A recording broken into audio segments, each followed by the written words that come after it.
Kalau sebagai JS Hairen, apa media sosial ternyaman, Pak? Jadi di antara semua media sosial hari ini gitu.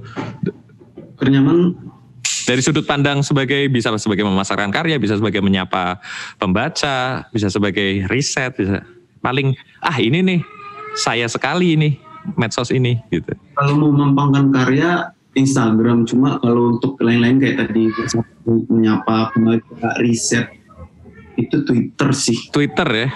Bapak nggak nyoba TikTok, Pak? Aku bilangin sama Boy Chandra bikin dong. Gitu. Memang mau coba sih, cuma nanti tunggu dulu ya. Harus niat itu. Bagus. Paling nggak ya Pak ya, kalau saya boleh saran nih, diambil dulu namanya. Oh iya, udah. Oh bagus. Itu Anda sudah selamat. Mau kapanpun Anda melahirkan konten, yang penting nama Anda sudah selamat, Pak. Karena sekarang suka dada aja. Oh, Mas Wira udah diambil ya namanya? Sudah dong, Pak. Saya akhirnya Wira titik Nagara, gak bisa bablas. Gitu. Jadi ya memang kalau ada media sosial baru, ambil aja dulu namanya. Soalnya semua hal juga sekarang udah mulai TikTok gitu-gitu. Barangkali Boy Chandra aja udah mulai. Itu bapak-bapak. Ya gimana? Bahasanya ya momski, tapi ya mungkin ada TikTok itu mungkin dulu 99% netizen menghina TikTok. Sepertinya. Paling nggak ngomongin lah, nggak diupdate di medsos pun, di tongkrongan mereka ngomongin, ini apaan sih gitu kan.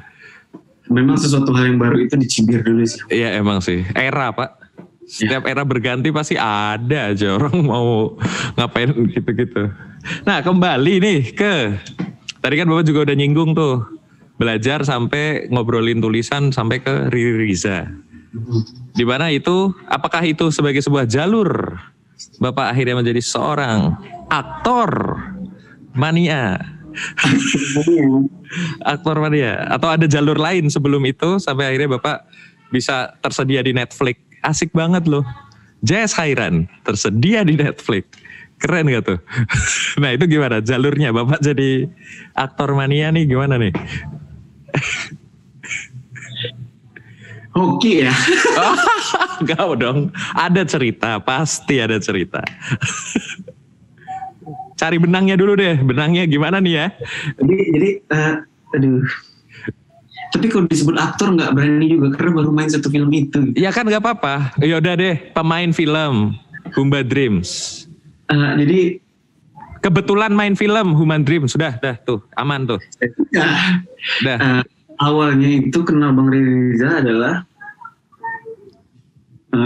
pernah di kampus diajakin teman main film. Oh gitu? Jadi nggak suka mata kuliah, mata kuliah itu MS, pengantar sains. Ya udah lalu cabut aja lah. Tahun berapa? Tahun berapa itu Pak? 2010-11 kayaknya. 2011 cabut. Jadi salah satu pemain di situ, dan Riri Riza jadi jurinya di lomba itu gitu. Antar fakultas doang. Itu nggak antar fakultas, kayak cuma lomba kecil-kecilan. Tapi habis itu nggak ada lagi komunikasi sampai menerbitkan novel yang pertama tadi gitu. Iya. Pertama kayak pengen kasih ke beliau gitu, mana tahu suka gitu. Kan cita-citanya Laskar Pelangi gitu ya. Asik. Nggak taunya suka gitu. Wah, suka nih gitu. Udah sempat ditanya-tanya detail tentang novelnya gitu. Udah sempat ditanya-tanya apakah ini mungkin untuk difilmkan gitu. Tapi ternyata hilang. Udah. Ternyata di tiap minggu tuh bukan ide-ide baru gitu. Ide novel saya itu mungkin hanya satu dari situ. Oke. Terus kemudian adik saya merantau dari Padang. Kebetulan dia jurusan komunikasi dan emang anak visual banget. Bikin lomba juga, ikut lomba film yang dibikin sama Gojek. Diajak lagi saya main juga gitu. Dan masuk final kategori nasional nih sekarang, the best film gitu. Dari fakultas sekarang nasional ya. Dan jurinya masih orang yang sama, Riri Riza. Waduh. Tapi kayak kenapa, maksudnya nggak kepikiran kenapa orang yang sama gitu, kayak mungkin karena emang Riri Riza itu jagoan di dunia film ya, salah dia gitu. Nah udah kemudian ikut nemenin adek ke acaranya. Jadi kalau ada seminar gitu, adek kenalan, saya ikut kenalan gitu, kayak ya udah kenalan. Akhirnya tahun 2017 nggak tahu dari mana Mas Riri Riza dapat kontak saya. Langsung yang kontak, halo Khairan, ini Riri Riza gitu. Apa kabar, benar-benar mau nikah ya? Wah, tahu dari mana nih orang? Udah tahu nomor tahun nikah ya? Waduh, ada intelijennya nih, jangan-jangan ya kan? Iya, Mas Riri benar. Sibuk apa? Nggak sibuk apa-apa Mas, cuma gini-gini aja gitu. Saya sempat ngiranya itu diajakin nulis skrip kan, atau novel yang dulu pengen digarap. Pokoknya pikirannya tulisan lah ya. Mungkin kan dua itu kayak udah tiba-tiba minta, boleh nggak kirim foto kamu lagi bergaya, lagi naik gunung, lagi nongkrong, saya mau nge-casting kamu. Hah?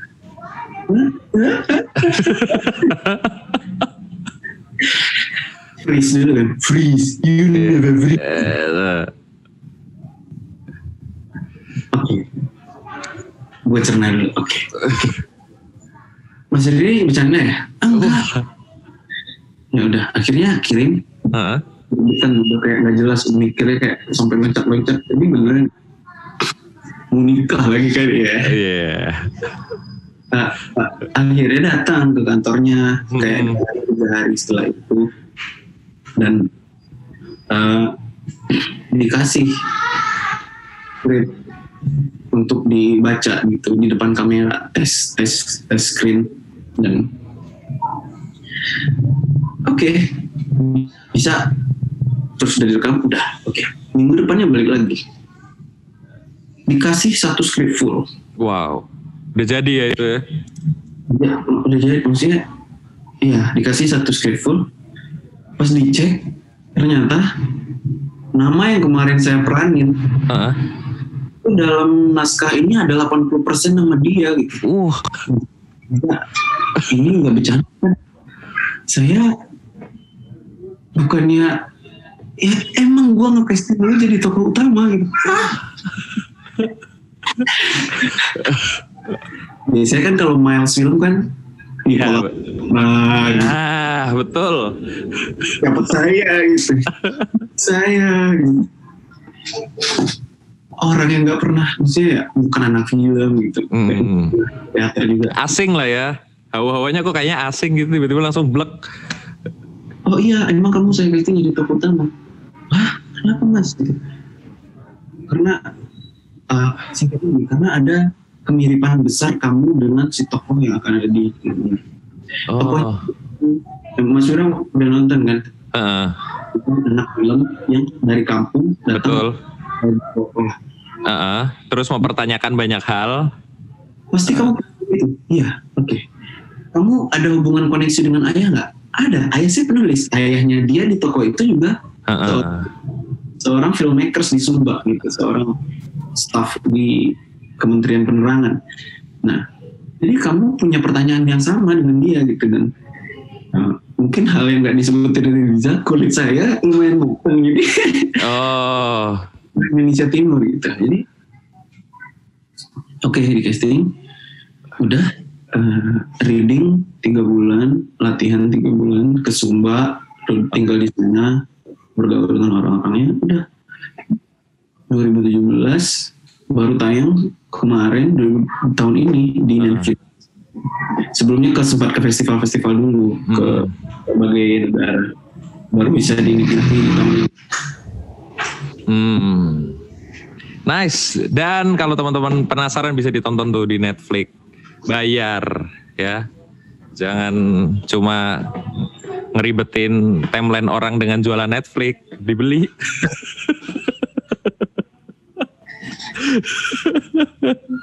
Nah, Ada tantangan khusus atau apa sih yang bikin ribet gitu selama di sana? Selama persiapan kan pasti dibantu ya di sini gitu. Penyesuaian kah atau bagaimana ketika di Sumba itu sendiri? Dua-duanya menantang banget sih, karena satu nggak pernah jadi aktor, kedua bukan anak film. Maksudnya kan utamanya itu anak kuliah film semester terakhir, yang mana artinya pengetahuan dia terhadap film tinggi. Iya. Wah, ini gue harus belajar lagi nih tentang film, berapa semester harus dikebut gitu. Oke, nah itu kan sangat menantang ya. Belajar dari Godard, terus belajar dari film-film Indonesia. Terus di Sumba juga menantang. Gimana budaya orang di sana, dialognya. Kalau Mas Wiran nonton filmnya kan beda nih. Iya, terutama aksen. Terutama tidak satu malam, tidak dua malam, kita harus tinggal di sana. Nongkrong berarti tiap malam ya sama orang-orang lokal gitu. Nongkrong sama orang lokal, tidak pakai sendal seperti mereka. Punya sendal sudah. Hentakan-hentakan dan aksennya itu emang harus diadaptasi ya. Ini ya menantang sekali, dan ya bagaimana menyamakan persepsi kita dengan sutradara gitu. Kalau kita nulis, Mas Wira nulis kan Mas Wira dewanya sendiri. Suka-suka kita yang nulis. Kalau kita udah jadi salah satu tokoh yang kita tulis, kita nggak bisa suka-suka. Kalau misalnya kita anggap tokoh kita ini jelek, hina, jahat, kita nggak boleh ngomong dia jahat. Kita harus bisa memahami kenapa dia kayak gitu, dan kita harus bisa berada satu frekuensi dengan mereka. Dan itu susah menantang. Ternyata aktor-aktor Reza Radian memang keren. Emang the best. Jadi kalau misalkan disuruh milih, bisa nggak Pak? Penulis atau aktor? Kalau misalnya di satu kesempatan yang sama dua peluang itu datang, ya nulis. Iya, penulis ya tetap ya. Tapi kalau misalnya peluangnya datang dalam waktu yang berbeda dan negotiable, ya hajar aja. Milih kan. Cuma menulis ya karena itu tadi kita yang mengontrol semuanya. Acting kalau bisa dibilang itu menarik, menantang, dan ya nggak tahu kalau ada yang nawarin, ada yang pengen ajak casting, belum ketemu yang cocok aja. Oke. Nah, ribet sekali ternyata jadi aktor itu. Misalnya bisa aja kita nggak suka gitu, kita nggak suka sama tokohnya, ya udah gimana, kita nggak cocok gitu. Tapi giliran kita yang suka dengan tokohnya nggak lolos casting gitu, itu bisa aja kayak gitu. Betul. Kalau buku-buku Anda sendiri sudah dihubungi juga nggak untuk jadi film? Atau malah sudah sebenarnya, tapi belum pernah diposting. Nah, gimana nih?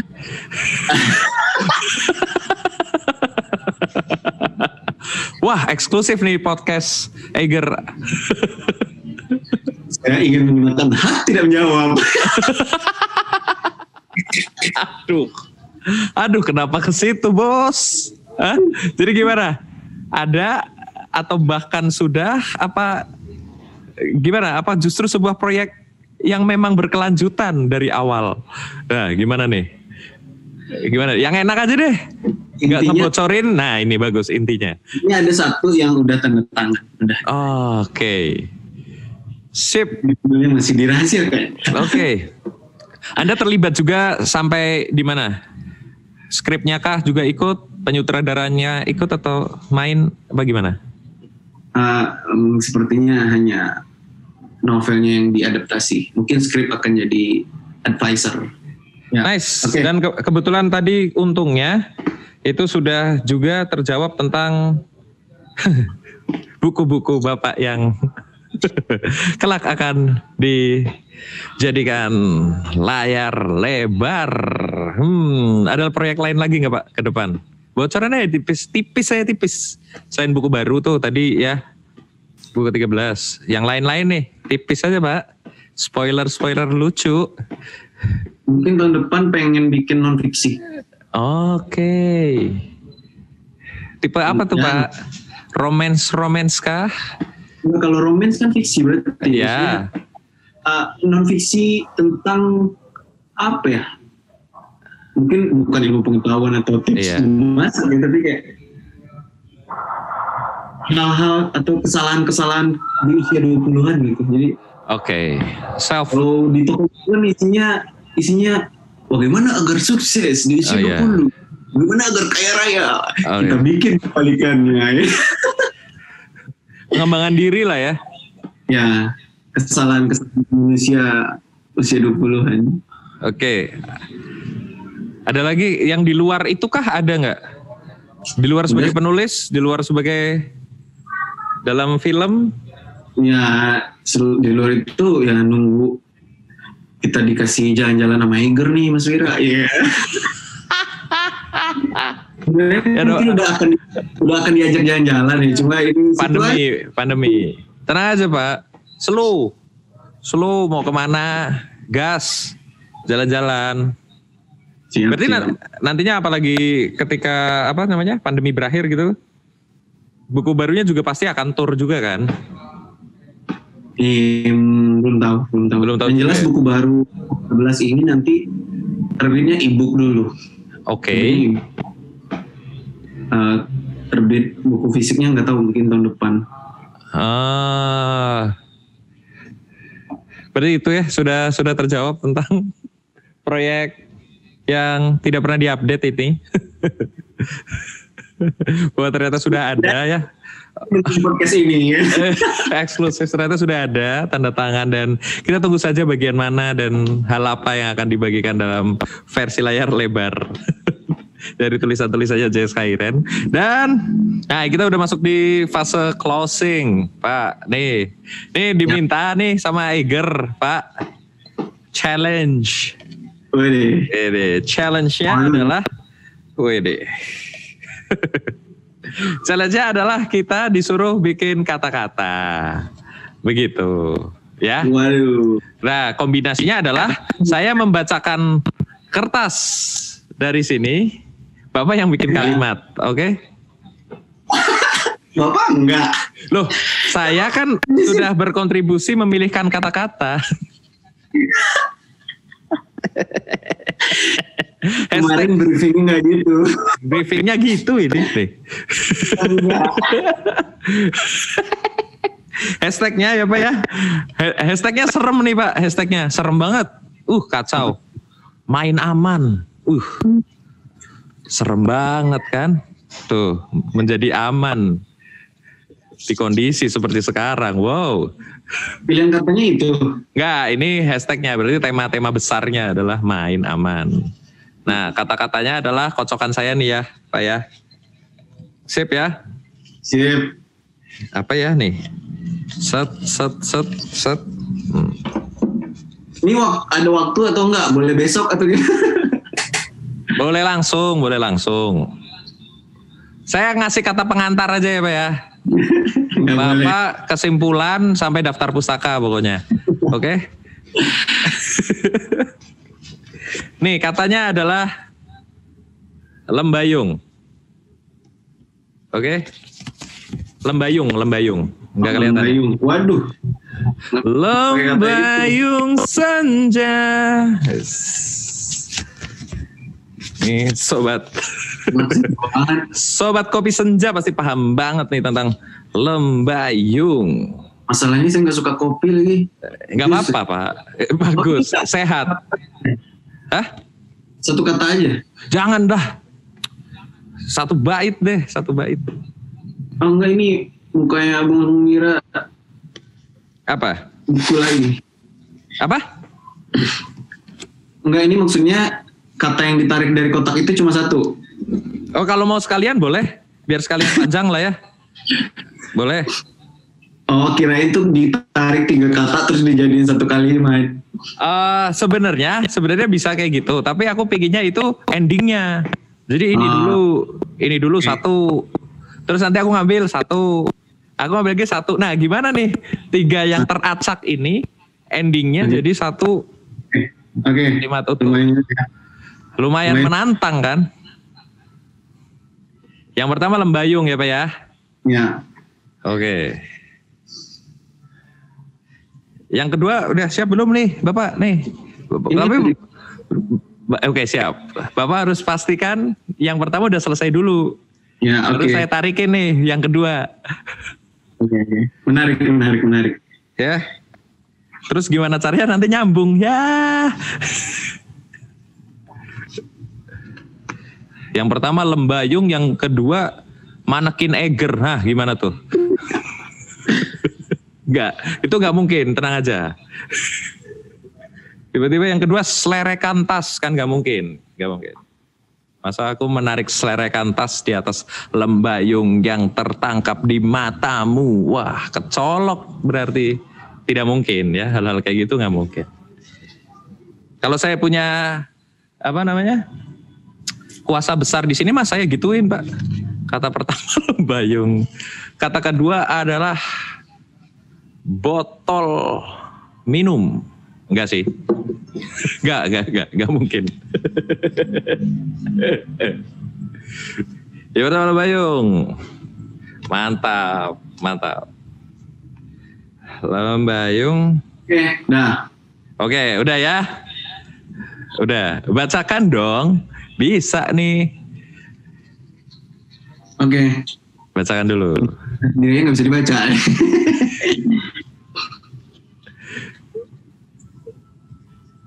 Oke, tak usah kau bawa pulang lembayung itu. Aku sudah pasrah memeluk hitam putih yang selama ini kusisipkan rapat-rapat dalam hati. Asik. Tak usah kau bawa pulang. Bawa pulang ya? Nah. Tak usah kau bawa pulang lembayung itu. Waduh. Aku sudah menyimpan hitam putih. Aku sudah pasrah memeluk. Aku sudah pasrah memeluk hitam putih yang selama ini kusimpan dalam hati. Apaan nih? Tulisan sendiri bos. Selama ini kusisipkan rapat-rapat dalam hati. Dalam hati, asik banget. Ini laki banget nih. Kayak tak usah kau, seru. Ngapain? Iya gitu, kayak di depan karang gitu terus. Gitu. Keren. Tak usah kau bawa pulang lembayung itu. Oke ya. Yang terbayang mukanya Wiranegara ya. Terus yang kedua, Pak ya. Kalimatnya udah disimak tadi kan, tak usah kau bawa pulang lembayung itu ya kan. Terus tiba-tiba datanglah mantra. Mantra.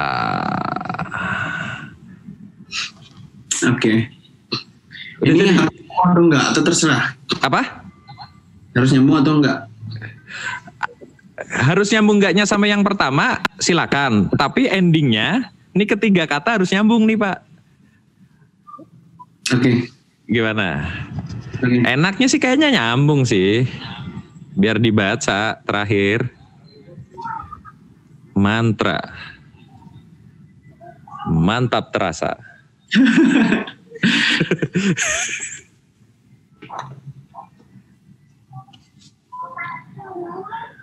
Mantra kalau nggak salah mannya itu manekin, Pak. Apa? Manekin? Manekin Eger.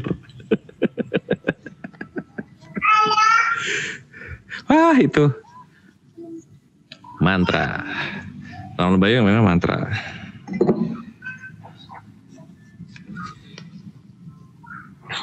Wah. Mantap. Nggak usah ditulis deh. Asik banget. Kan nanti dibacain Pak endingnya. Semua kalimat itu. Tipis-tipis aja Pak, jangan ini banget. Ya ini sedang mempertipisnya. Nah jadi pertama tulis kan kebanyakan ya udah nanti tinggal dicoret, diubah. Oh ya, oke.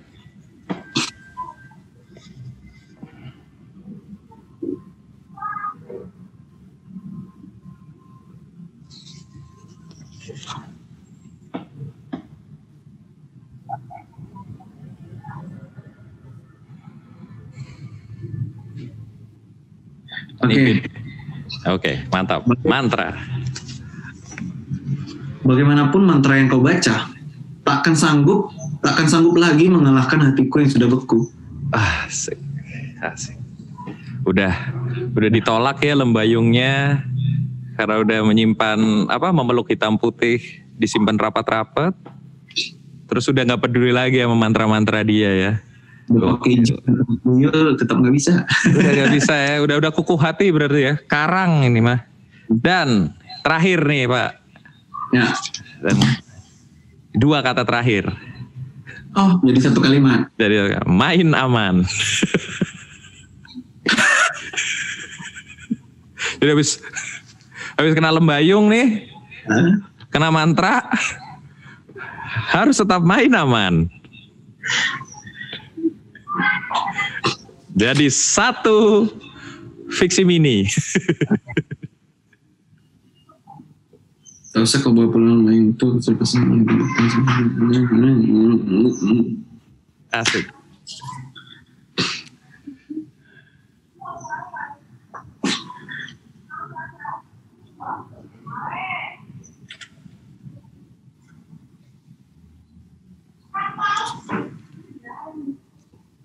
Mantap.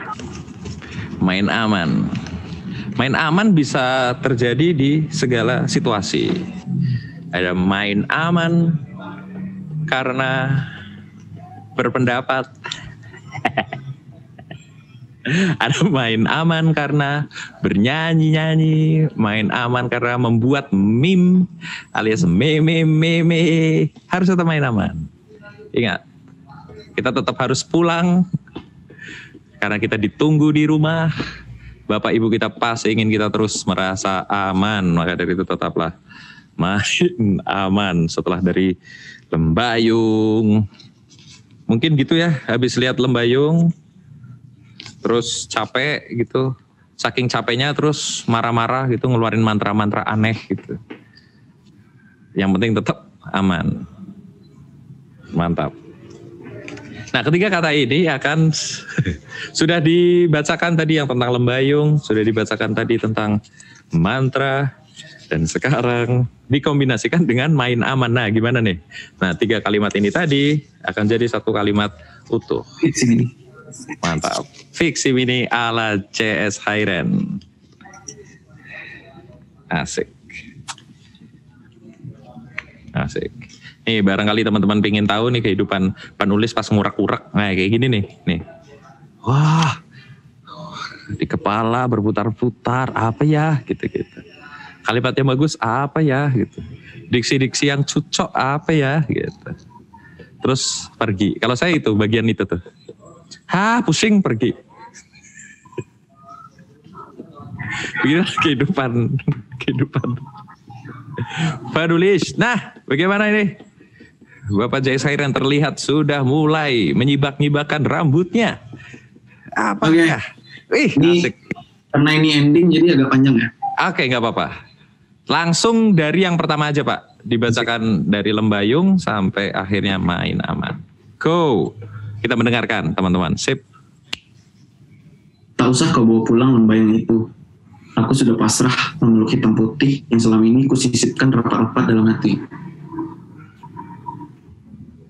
Bagaimanapun mantra yang kau baca takkan sanggup lagi mengalahkan hatiku yang sudah beku.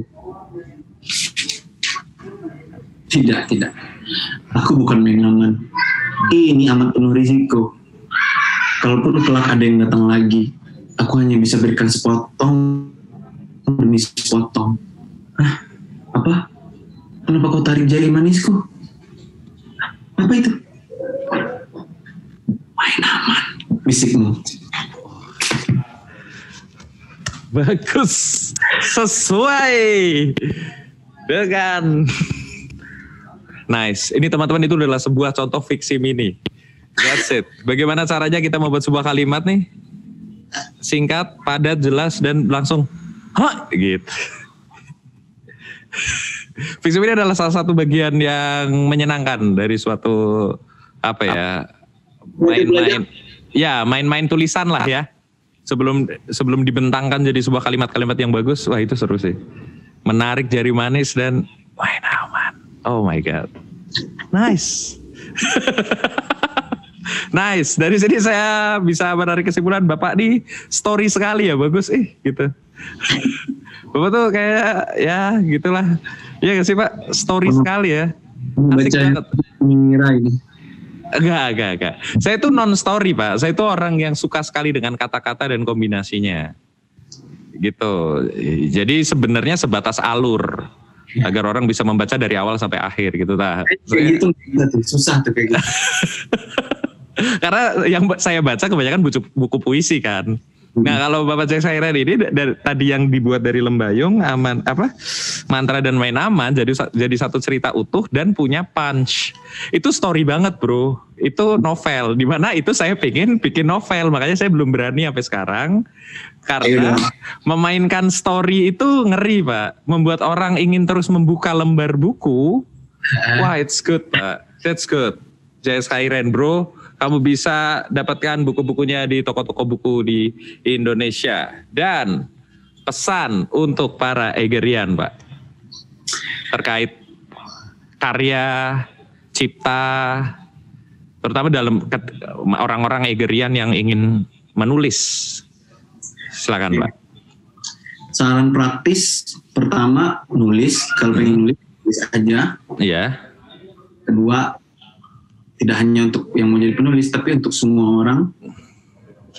Bacalah minimal sebulan itu 2 buku, satunya fiksi, satunya non-fiksi. Oke. Fiksi untuk ini, untuk hati, non-fiksi untuk ini. Kalau saran yang sok-sok filosofis, ya. Asik. Nggak ada. Intinya ya, kalau tentang kepenulisan, tulislah sesuatu yang bahkan kau sendiri akan tergetar apabila membacanya. Karena kalau kita sendiri udah suka, kan kita nggak bisa bohong tuh. Benar. Gue udah nulis, tapi kayaknya masih bagus. Nah itu artinya kita belum suka.